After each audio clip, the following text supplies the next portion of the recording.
Catalina Cruz.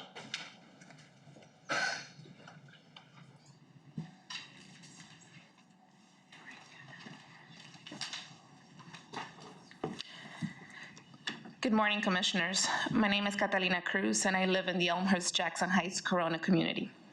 This proposed development is a hazard to human life. It will endanger thousands of lives in our community by creating traffic chaos on roads and ambulances needed to access and use Elmhurst Hospital.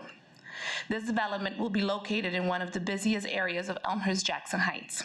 82nd Street and Baxter Avenue are the essential routes taken by the emergency vehicles that bring children, seniors, and our first responders into Elmhurst Hospital. Elmhurst Hospital, which is located only 1 block away, is the only hospital for miles in any direction. Emergency vehicles are already frequently stuck in traffic along Baxter Avenue and Roosevelt Avenue. Elmhurst is a level 1 trauma center. The only other one is in Jamaica, miles away, with staff especially trained to respond to any type of emergency, including biochemical accidents and hundreds of motor vehicles and pedestrian accidents that occur in the nearby highways and roadways along Long Island Expressway, Grand Central Parkway, and Queens Boulevard. They see about 1,200 trauma admissions per year. From 2009 to 2014, the visits to Elmhurst Emergency Department skyrocketed by almost 40%. And I know you were hoping to hear from someone by Elmhurst Hospital. I'm a community resident, I guess this is the best we're gonna get today. This is bound to continue increasing because they actually are going a renovation to increase by 10,000 square feet their emergency unit. The development proposed also includes a 128 car garage and car elevators, and we don't know how long these car elevators are going to take coming up and down, and truck and loading and unloading docks, and are guaranteed to create even more traffic chaos on the small local streets and will greatly delay response times by EMS and jeopardize lives. The developer is choosing to build this car garage, even though this site is only steps away from a subway station. There's no precedent for building of this size, as we saw in the picture, in the area, and absolutely no need for this amount of parking at what should be a transit-oriented development. This is terrible planning, and I urge the City Planning Commission to reject it.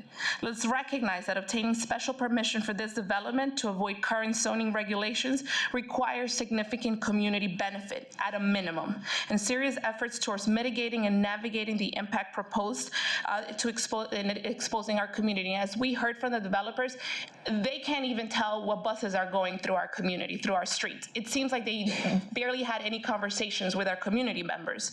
And our community has already expressed grave concern and clear opposition to this development. And at the public hearing, we saw that community board unanimously rejected this proposal, yet the plan is continuing to move forward. We urge the community,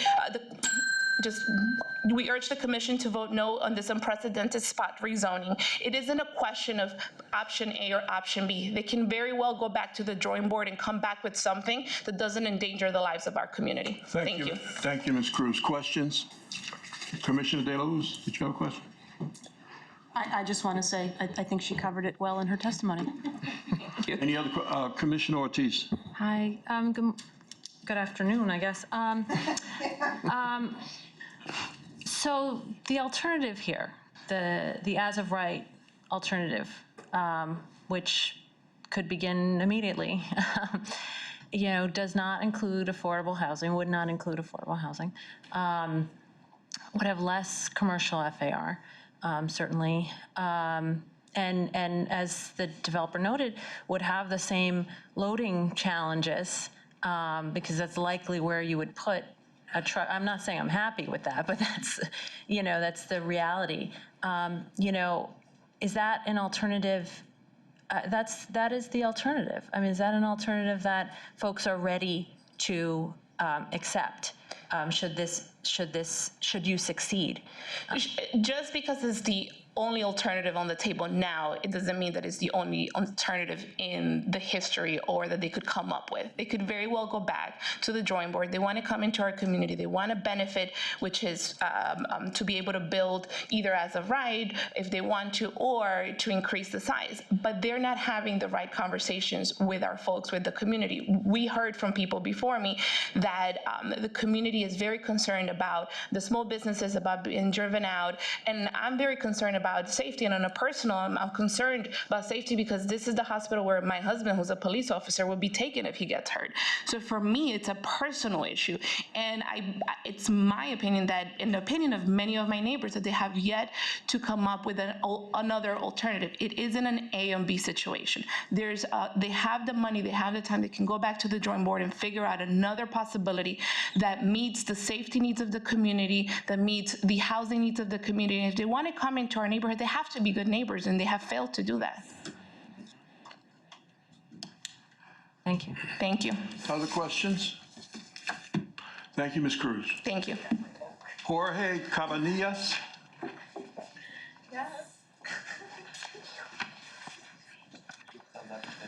Hello, sorry